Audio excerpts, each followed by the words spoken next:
Good evening and welcome to We the People.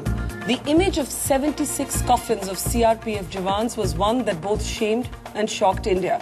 It even compelled the Home Minister, Mr. Chidambaram, to offer his resignation, an offer that was eventually rejected by both the Prime Minister and the Congress leadership. But after the Dantewada massacre, the questions have just multiplied. Is this massacre going to be a watershed in how India approaches its anti-Naxal offensive? Or, as this remains something that polarizes public opinion, perhaps like no other issue in the country, are we as bewildered, perplexed and confused and divided as ever on how to crack down on Maoist terror? On the program today, we ask, is there a roadmap for breaking free from what otherwise could be an endless cycle of violence? Like always, you can also log on to our webpage, ndtv.com/wethepeople, or if you'd prefer, you can tweet your comments. We'll run your tweets through the length of this program. Let me start with Manish Tiwari.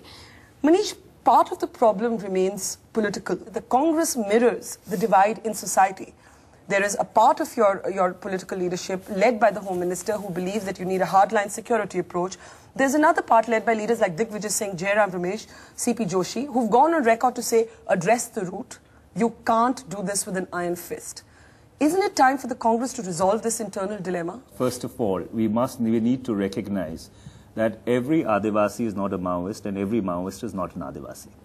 Here you are dealing with an organization called the Communist Party of India Maoists, which is predicated to the overthrow of the Indian state through violent means. They do not believe in your parliamentary system. They do not believe in your rule of law. They do not believe in the Indian state as it stands constituted. Yes, there are problems on the ground, and that is why it will require a multi-pronged approach. There has to be a robust security response, A.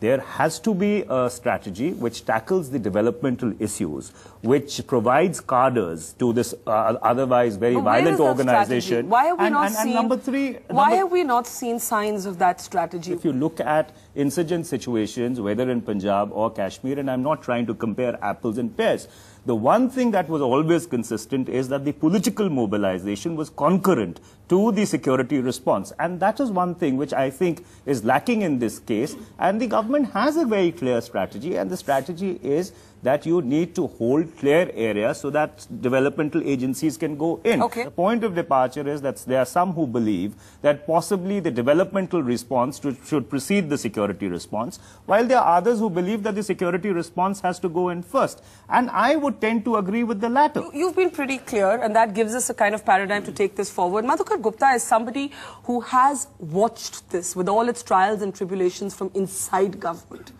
What is the government's dilemma, you think? Well, Barkha, I think there is no question about two things.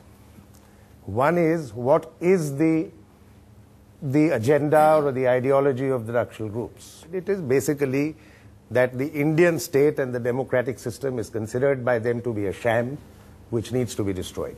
Therefore, we have to then decide how to deal with this. We talk about talks, for example. Talks towards what end? My question is not whether government would be interested in talks.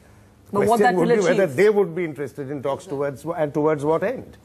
So therefore, there is absolutely no question in my mind that there has to be a very strong counter-insurgency response.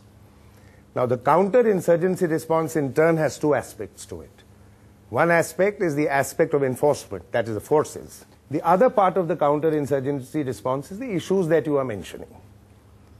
We talk about development. In fact, that is what the Naxals, in fact, or those who support them, tend to say, that this is a fight against deprivation. This is a fight against exploitation.